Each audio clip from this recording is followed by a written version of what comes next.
Creatine తో side effects ఉంటాయా అందరికీ ఒక డౌట్ ఉంటుంది.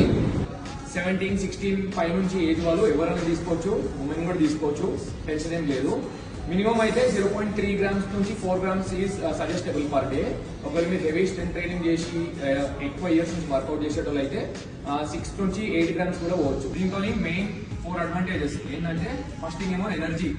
స్ట్రెంత్ ట్రైనింగ్ చేసేటోళ్ళకి లేకపోతే మజిల్ బిల్డ్ చేసేటోళ్ళకి ఎనర్జీతో మెయిన్ ఎనర్జీ ఇస్తుంది. సెకండ్ థింగ్ ఏమో పర్ఫార్మెన్స్. మీ వర్కౌట్ లో పర్ఫార్మెన్స్ లేకపోతే ఎక్కువసేపు వర్కౌట్ చేసేది కానీ పర్ఫార్మెన్స్ అంటే మీకు తెలుసు కదా. థర్డ్ థింగ్ ఏమో ఇది మంచిగా మైటోకాండ్రియల్ హెల్త్ అంటారు. ఈ మైటోకాండ్రియల్ హెల్త్ అంటే అంత కన్ఫ్యూజ్ అయ్యే వర్డ్ ఏం కాదు. మైటోకాండ్రియల్ హెల్త్ అంటే బాడీలో హౌస్ ఆఫ్ ఎనర్జీ సెల్స్ అన్నమాట. అంటే వర్కౌట్ చేస్తే ఏదైతే ఎనర్జీ ప్రొడ్యూస్ అవుతుందో దాన్ని మైటోకాండ్రియా నుంచి ప్రొడ్యూస్ అవుతుంది. ఓకేనా.